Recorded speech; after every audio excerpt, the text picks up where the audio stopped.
Salve Brasil, salve planeta Terra, 16 de julho de 2026, quinta-feira. Essa semana a gente soube da demissão do Leandro Demore, jornalista investigativo,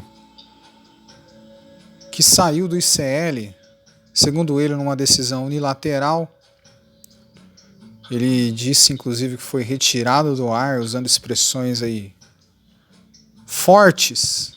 O ICL também rompeu com outras pessoas, um deles foi trabalhar com o PT na campanha aí, num movimento que antecede as eleições de 2026. Tudo muito estranho, né? O que fez muita gente levantar inúmeras teorias aí desse possível desligamento. Leandro Demore já apresenta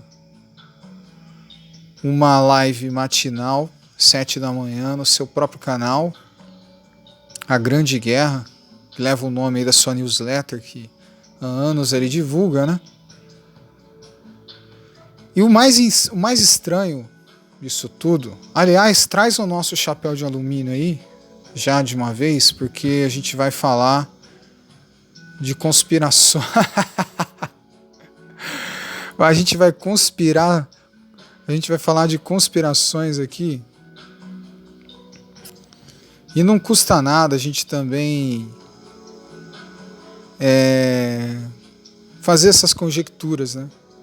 E qual a fonte? A fonte é a fonte da juventude, tá, gente? Fonte da juventude. Se você não sabe, a fonte da juventude é mais conhecida como aqueles que prestam atenção na linha do tempo. Leandro Demore, ele vem daquele Intercept Brasil. Lembra do Glenn Greenwald? Vazamentos da Lava Jato que jogaram luz naquele caso do Lula, Sérgio Moro, Deltan Dallagnol. Aquele movimento, inclusive, foi essencial, crucial para realocar, fazer um rebranding do Lula, né? Que saiu de ladrão e prisioneiro para injustiçado e quase um Mandela brasileiro, né? Então por isso que a gente sempre fica com o pé atrás nesses movimentos, porque sim, eles podem ser legítimos, mas eles também podem ter algo além disso. O que pode ter além? Imediatamente aí a saída do Leandro Demore do ICL, o próprio ICL divulgou uma foto do Flávio Bolsonaro com o sicário, defendendo que não é IA, e muita gente acredita que não seja, parece que já há verificação de que não é gerado por inteligência artificial. E também um documentário que vai sair sobre o Flávio Bolsonaro, já estão divulgando aí. O que a gente percebe das próprias lives do Leandro Demore? Afinal, a gente está acompanhando para saber esses primeiros toques na bola aí do craque, do craque do Grêmio. É que assim, se você não é eleitor do Lula, se você não é eleitor dos Bolsonaros, se você não é da direita bolsonarista, você é classificado como eleitor independente, tá? Já tem uma pecha para você, já tem um novo rótulo.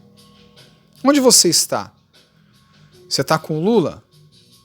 Você está com Flávio Bolsonaro? Né? E você é o independente, vocês são os eleitores independentes. Aquela massa que precisa ser canalizada para um dos pontos. Por isso a gente precisa considerar que existe algo além desse deslocamento do Demore. E a gente percebe que, por exemplo, ele está disposto a algumas parcerias aí com nomes como Álvaro Borba, que também teve aquela saída do Meteoro, né? e fez um rebranding. É sempre um rebranding, né? Sempre um refresco de imagem. Então, ao mesmo tempo em que eles precisam fortalecer essa polarização entre Lula e Bolsonaro, isso vem também logo depois de uma certa ruptura, uma certa intriga entre a Michelle e o Flávio na questão do Ceará, onde nenhum analista considerou que isso também pode ser uma jogada, um plano B aí para fazer o Nicolas e a Michelle serem aquele outro lado descolado do Bolsonaro, do Flávio, né?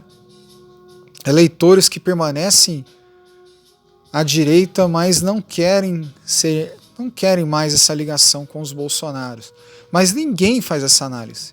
E também ninguém considera que pode haver algo além dessa demissão do Leandro Demore e do ICL.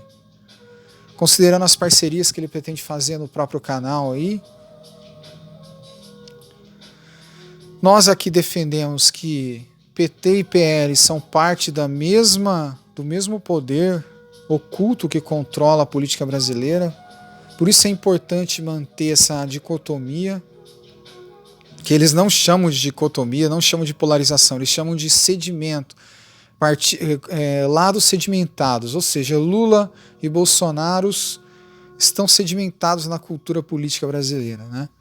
Então você é independente, você é essa massa revoltosa que não está aliado a nenhum dos lados, eles querem que você não exista. Eles querem que você tome partido, tá? Nessas próximas eleições. Eles não querem a sua abstenção nos votos. Eles não querem que você vote nulo, por exemplo. Então é tudo isso. Tudo isso faz a gente colocar o chapéu de alumínio aqui e considerar que esse movimento de deixar o ICL de um lado e o Leandro Demore aparentemente rompido num movimento aí megalomaníaco dentro do ICL, pode ser uma coisa mais além que ninguém aqui está querendo afirmar nada. A gente só está colocando um ponto de interrogação nessa história.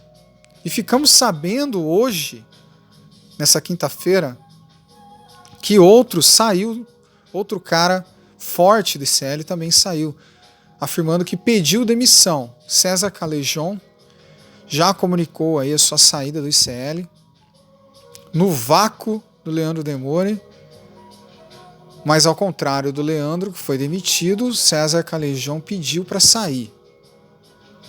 Então tudo isso é muito estranho, galerinha, muito estranho.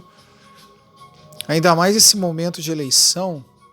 A gente pode considerar também que o ICL vai tomar uma linha editorial que assim, tanto o Demore quanto o César Callejon não eram mais bem-vindos, e que o César Callejon, prevendo o rumo que o barco ia tomar, preferiu sair. A gente pode considerar isso também. Há essa consideração também. Mas esse momento, logo fim de Copa do Mundo, praticamente depois que as distrações dos jogos da Copa se acabaram, a divulgação da foto do Flávio com o Sicário e a proximidade aí da corrida eleitoral, tudo isso coloca mais pontos de interrogação do que respostas. Ao mesmo tempo também que a gente já vê pessoas em alguns canais do YouTube fazendo algumas defamações do Leandro Demore, coisa que até onde a gente sabe ele não respondeu. Mas também ontem a gente teve outra coisa estranha. Com todos os méritos da Inglaterra, da Argentina, que venceu na superação mais uma vez, o que foi aquele movimento do Thomas Tuchel? Covardia? Muito estranho também. Tá? Não queremos dizer aqui que tem alguma coisa errada por trás nos bastidores aí do técnico do time inglês, da seleção inglesa, mas a maneira como as substituições aconteceram, jogando o time para trás, chamando o time da Argentina, que todos nós sabemos que cresce no último quarto, fez a gente colocar também vários pontos de interrogação na estratégia do Thomas Tuchel. Afinal de contas, o que você quer permitindo aquilo para o time, para a seleção da Argentina? O que você deseja, afinal de contas? Vencer ou contar com um empatezinho para ir para a prorrogação na Bacia das Almas? Tudo muito estranho. Por isso que a gente nunca pode separar a política de futebol, que apesar de estarem aparentemente separadas, elas não estão.